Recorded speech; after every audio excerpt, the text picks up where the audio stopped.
O amigo mantém-se, no fundo, o companheiro de caça e de guerra, aquele que esteve a nosso lado na atividade de exploração e de conquista do mundo. O amigo não é aquele que nos dá, que nos alimenta, que nos acolhe. O amigo não é a nossa fonte de subsistência, não é o nosso benfeitor. É antes o nosso cúmplice, aquele que nos ajuda a conquistar. Durante a infância são os pais que nos alimentam e tratam de nós. Depois, aprendemos a sobreviver por nossa conta. Aprendemos a manipular o mundo e os outros seres humanos de forma a obtermos aquilo que nos interessa. O amigo é aquele com quem aprendemos a utilizar os recursos, a manipular o mundo. O amigo é sempre o portador de uma atividade e apenas nos encontramos com ele se também nós formos portadores de uma atividade. O encontro, já o dissemos, é fazer um pedaço de estrada juntos. Ambos, portanto, temos de estar em movimento. Os momentos em que fazemos novos amigos são aqueles em que somos obrigados a mudar, a projetar de novo o que fazemos e o que somos. Tal acontece muitas vezes ao longo da vida. De facto, perdemos a nossa identidade e temos de a reconquistar. A nossa identidade é sempre uma identidade social. Somos o que somos em relação ao mundo, à maneira como estamos definidos e nos definimos. Com o correr dos anos, mudamos. Os outros esperam de nós coisas diferentes. E assim obrigam-nos a mudar. Mas é, sobretudo, a sociedade, na sua complexidade, que muda. No decorrer de poucos anos, mudam as maneiras de pensar, os valores dominantes. Não são apenas as soluções que mudam, mas os problemas. Modificam-se as palavras, a linguagem. Quem continua a falar do mesmo modo torna-se incompreensível ou ridículo. A impressão de estabilidade provém do facto de todos, mais ou menos, se adaptarem a esta transformação e conseguirem conservar a sua identidade própria. Quem pode conservar o seu próprio status, a sua própria posição, sem uma atividade e uma luta contínuas. Para muitos, aquilo que está sempre em discussão é a fama, para outros, o simples comer, para outros, o trono. Aquilo que nós somos, o estar, o ser, é o resultado de um correr, de um competir, de um incessante fazer. O animal tem que passar a maior parte do seu tempo à procura de alimento. É para isso que os pássaros voam. Se tivessem alimento, não voariam. Os cisnes, bem nutridos, são animais indolentes, apáticos. O animal natural é sombrio, impetuoso, magro, com músculos preparados. O falcão tem que voar muito alto, em lentas volutas, e depois lançar-se em voo picado. A andorinha tem que se lançar para os céus. Todos estão empenhados na busca de alimento. Em condições naturais, devem, além disso, evitar ser comidos. Praticamente todos os animais são alimento para qualquer outro. Até os leões e os elefantes são mordidos pelas moscas e pelas formigas. É depois a sexualidade que os obriga a encontrarem-se com o macho da mesma espécie. Mesmo o território não existe por si próprio, é o produto de uma ação. Tem de ser patrulhado e defendido da entrada de estranhos. Quando o animal está protegido de todos estes problemas, então cochila. Não há na vida um estado único de evolução. Toda a vida é um processo evolutivo. Não há nenhum indivíduo que tenha que se adaptar uma vez por todas a uma sociedade. Cada um de nós, na sua vida, encontra sucessivamente diversas sociedades. Como se tivesse que chegar, de cada vez, a um país estrangeiro e se tivesse que começar tudo do princípio, como um imigrante. Naturalmente, não temos todos os dias uma experiência deste género. Há períodos em que os identificamos com uma tarefa, com um papel. Nessa altura sabemos quem somos e o que queremos, mas vem depois o momento em que nos apetece qualquer coisa discordante. Em geral, experimentamos uma sensação crescente de aborrecimento, como se as coisas que fazemos fossem demasiado familiares. Mas é uma ilusão de perspectiva. Somos nós que estamos a perder o contacto com a grande maioria da sociedade, que nos refugiamos no nosso círculo imediato, onde as coisas se mantêm imóveis. O aborrecimento é o sintoma da deterioração da nossa relação com o mundo e também connosco próprios. O aborrecimento apenas desaparece voltando ao mundo, ou seja, aceitando o desafio, procurando, portanto, a nossa nova identidade. Periodicamente, ao longo da vida, temos, portanto, que lançar fora uma parte de nós próprios, abandonar uma parte da sociedade que nos é familiar. Temos que nos perder para encontrarmos a entrada. Temos que voltar a ser viajantes para chegar a um território desconhecido. Temos que reconquistar um lugar na sociedade como se esta nos fosse estranha. É nestes períodos de transformação que encontramos os amigos. O encontro com um amigo é apenas um aspecto do encontro com o mundo. Nos períodos em que perdemos o contacto com a sociedade e nos alienamos a nós próprios, diminuímos as nossas relações interpessoais. Procuramos ficar entre gente conhecida, ainda que a custo de nos aborrecermos. Mesmo aos nossos amigos mais íntimos, temos pouco a dizer. A amizade, já o dissemos, é uma estrutura reticular. Nestes períodos, é como se o retículo se restringisse e, sobretudo, fosse percorrido por energia mais fraca. Mesmo a procura de nós próprios segue a lei geral de todos os empreendimentos. Há primeiro uma fase de busca, por tentativas e erros. Começamos a atuar primeiro numa direção e depois noutra.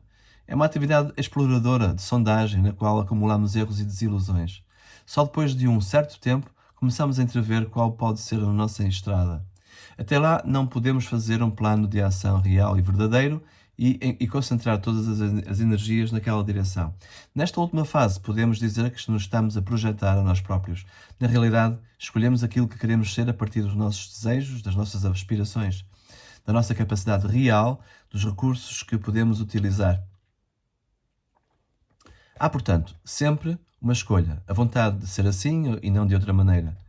É uma ação, a intervenção sobre a sociedade para realizar o nosso desígnio. Cada fase de busca e de definição da nossa identidade é, portanto, também uma empresa, um confronto, uma luta. A nossa orientação mental tem então que ser pragmática, interesseira. Não nos podemos perder em fantasias, em debilidades. Nestas circunstâncias, temos a tendência a considerar amigos todos aqueles que nos tratem bem, todos aqueles que nos ajudam a superar as barreiras que encontramos perante nós.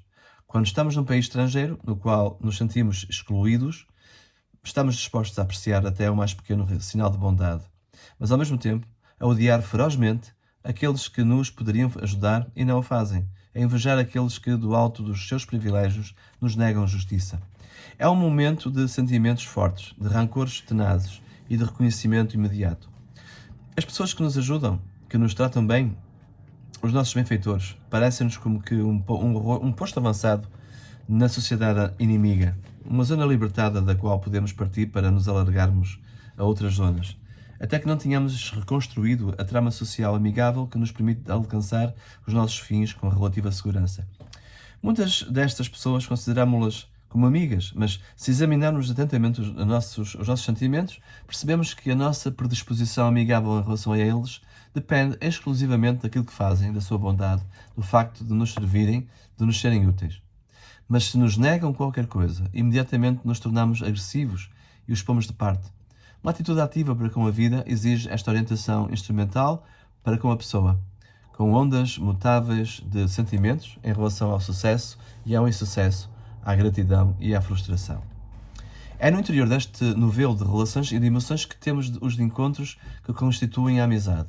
A amizade não é qualquer coisa que surge toda inteira de um lado e em contraste com a vida. Surge em luta, surge na luta. Tem necessidade das ansiedades, dos perigos, da incerteza, da mentira, da hipocrisia, das dúvidas. A amizade é uma ilha de ética num mundo privado de moral, onde há a guerra de todos contra todos. E manifesta-se de maneira molecular, por grãos. Um aqui, outro acolá, como algo em excesso, como um luxo, que encontramos de quando em quando, mas que podemos até não encontrar nunca. Porque a vida pode ser apenas e exclusivamente luta, intriga, manipulação, sedução, engano. Nestes períodos, a amizade dificilmente nos aparece naqueles que tínhamos chamado os nossos benfeitores. Esses são considerados antes recursos a utilizar. Pessoas para quem temos uma atitude interesseira, que tratamos bem porque temos necessidade delas. Mas a quem? Se nos negasse, de boa vontade, tiraríamos tudo. Ao amigo, pelo contrário, não temos concretamente nada que tirar. Não apenas por uma razão ética, mas também porque o amigo é aquele que nos ajuda a obter. Poderemos agora perguntar em que relação temos, então, com o benfeitor.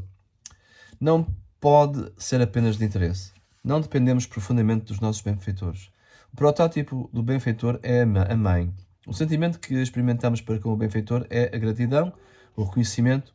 O reconhecimento não é um produto de reflexão, não é o resultado do cálculo da vantagem que recebemos. É um impulso espontâneo da alma, um ímpeto que nos leva a desejar retribuir aquilo que recebemos, mas não de forma proporcional. George Simmel observava que a gratidão apenas se compreende partindo do conceito de incomensurável. A cultura japonesa atribuiu um grande lugar à gratidão, criando complexas regras de retribuição. Qualquer que seja o benefício que recebamos, mesmo uma gentileza, produz um débito em relação àqueles que foram bondosos para conosco. Um on que temos de pagar. O caráter incomensurável da gratidão, no entanto, volta sempre a aparecer. No livro de Yukio Mishima, A Voz das Ondas, o rapaz Shinji continua durante anos a levar o peixe ao guarda do farol que o ajudou a passar nos exames. Para nós, seria considerada uma escravidão intolerável. O outro deveria dizer: não, não o quero, eu já te desobriguei. Na realidade, nunca nos podemos desobrigar completamente. A gratidão não depende de qualquer forma da qualidade do benfeitor ou dos nossos sentimentos em relação a ele. O benfeitor pode ser simpático ou antipático, inteligente ou estúpido, gentil ou descortês, honesto ou desonesto. A nossa gratidão não fica minimamente influenciada por isso. Podemos até experimentar raiva contra alguém e, não obstante, dever admitir que ele nos beneficiou e que lhe devemos, portanto, reconhecimento. Agora compreendemos melhor porque é que fizemos tão claramente a distinção entre o amigo e o benfeitor.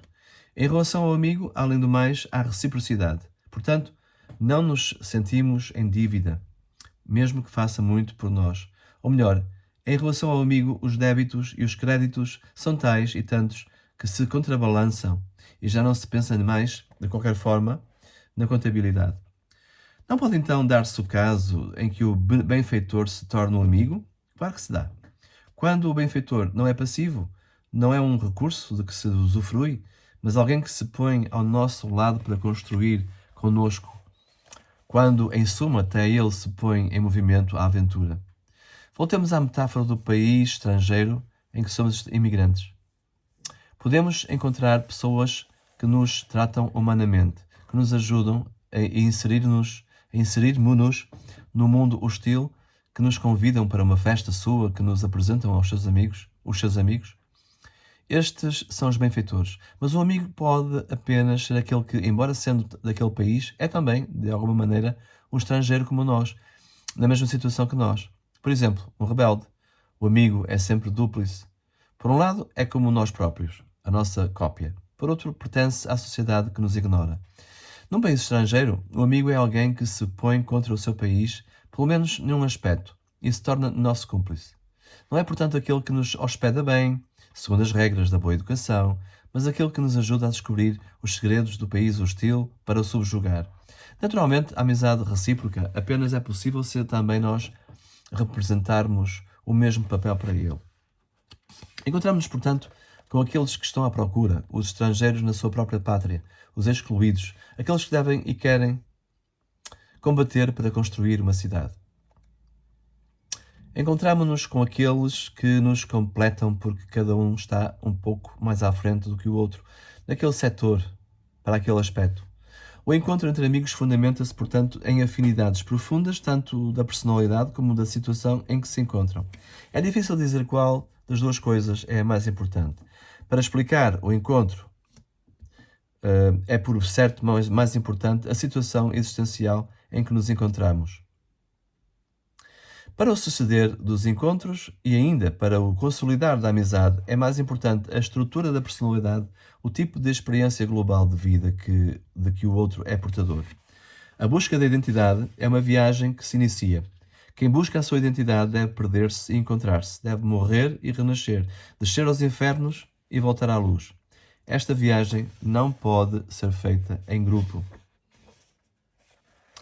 É uma aventura eminentemente individual e é arriscada. A morte-renascimento pode ser morte. Do inferno pode não se regressar. O herói nesta viagem deve ser sensato e astuto. Não pode confiar nas aparências, deve resistir às seduções, deve enganar para não ser enganado. Como Ulisses, como todos os heróis do mito.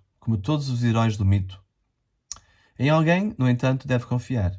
Em alguém que domina as duas realidades, a sua e a outra, o mundo hostil. Ulisses, durante toda a terrível viagem, dialoga com Atena, a única que o protege. Dante confia-se a Virgílio. Até Aquiles, na batalha contra Heitor, é ajudado por Minerva. Heitor, pelo contrário, é vencido exatamente porque é enganado pela deusa que lhe aparece sob a forma de Deífobo, o amigo e, portanto, aquele que ajuda o herói na viagem que se inicia, que o socorre. Dante confia-se a Virgílio. Até Aquiles, na batalha contra Heitor, é ajudado por Minerva. Heitor, pelo contrário, é vencido exatamente porque é enganado pela deusa que lhe aparece sob a forma de Deífobo. O amigo e, portanto, aquele que ajuda o herói na viagem que se inicia, que o socorre. Por vezes, do princípio ao fim, outras vezes apenas no momento crucial. Por vezes vai à frente, em pré-descoberta, outras vezes limita-se a confortar, a aconselhar.